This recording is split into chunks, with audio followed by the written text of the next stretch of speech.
Selon le calendrier maya, la fin du monde serait pour le 21 décembre 2012.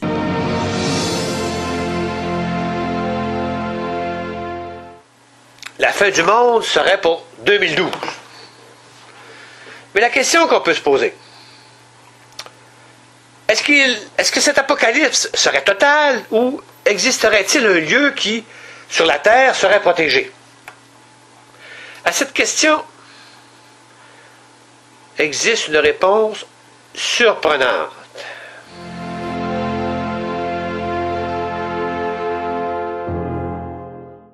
Pour les Mayas, le jour de l'Apocalypse, il y aurait un lieu protégé. La prophétie dit que c'est là où le bébé Dieu, Quetzalcoatl, serait sous la protection de la déesse Suyi, sa mère qui habiterait sur le sommet du mont Ox. Selon le dictionnaire maya espagnol, Ox, O-O-X, signifie 3. Ce chiffre est un peu révélateur pour qui connaît la géographie du Québec profond. Il existe en effet un petit village situé près d'un cap qui s'appelle Cap Trinité. Sur le Cap Trinité trône une vierge appelée à cet endroit Notre-Dame du Saguenay. Il y a encore plus. Ce village porte un nom prémonitoire. Le village s'appelle Rivière Éternité. Et encore plus curieux, les gens de ce village ont une dévotion toute particulière pour l'enfant Jésus. Il y a même à chaque année un énorme festival appelé Festival international des crèches. C'est tout dire. Cela pourrait n'être que le fruit du hasard, mais il y a plus que cela. Il y a la Bible et l'Apocalypse de Saint Jean. L'évangéliste Jean nous a laissé quelques phrases qui laissent songeur tout bleuet, c'est-à-dire tout saguenéen.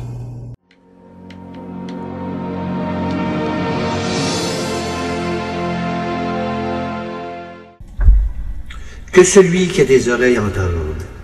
L'Esprit Saint, par l'eau et le feu, purifiera la terre entière, sauf en un lieu où le Fils naissant sera honoré dans le froid.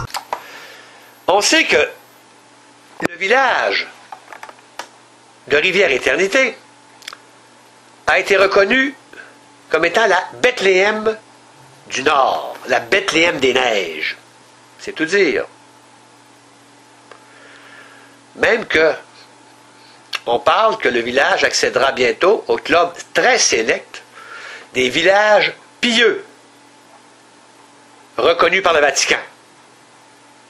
Alors, nous commençons à être proches du texte de l'Apocalypse de Saint Jean.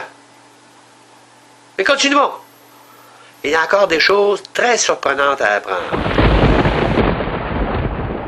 Le prophète Nostradamus, dans ses centuries, à sa façon, parle de la fin des temps. Au temps de la fin, tremblera terre d'Asie et d'ailleurs. Protection peuple précipice, vallée étroite, enfant Jésus, mère sommet. On peut dire que pour une fois, Nostradamus a été assez clair. Si un jour vous avez l'occasion de visiter le village de Rivière-Éternité, vous verrez que la petite agglomération est située dans une vallée encastrée par des montagnes de granit. C'est un peu à l'extérieur du village qu'est situé le Cap Trinité, où trône la statue, en face d'une rivière, à côté d'une rivière qui s'appelle le Fjord au Saguenay. La rivière Saguenay s'appelle le Fjord Saguenay. Et ce que nous apprennent les géologues, c'est que c'est précisément en face de Rivière-Éternité que la rivière Saguenay est la plus profonde. Et la rivière ne s'appelle pas Fjord pour rien, puisque c'est presque 1000 pieds de profondeur à cet endroit. C'est tout dire, c'est un véritable précipice. Récemment, une étude de l'Université de Princeton a confirmé que la Terre peut se désaxer. Cependant, selon les modèles mathématiques utilisés, un lieu demeurerait stable et deviendrait le nouveau pôle Nord. Le 48e degré, 19 minutes, 13 secondes de latitude nord, et le 70e degré, 19 minutes, 38 secondes de longitude nord, serait ce lieu qui connaîtrait la stabilité géologique en cas de changement de l'axe de la Terre. Inutile de sortir vos GPS.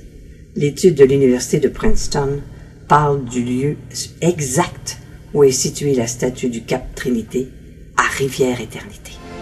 Bon, 2012, Apocalypse de Saint-Jean, Nostradamus. Toutes sortes de pronostics qui finalement sont des prophéties. Qui vivra verra. Mais on peut quand même penser que les Éternois et les Éternoises, ainsi se nomment les citoyens de Rivière-Éternité, sont quand même privilégiés. On a l'impression qu'ils habitent une espèce de arche de Noé géologique et que finalement, ce sont peut-être les futurs descendants d'une nouvelle humanité. Qui sait?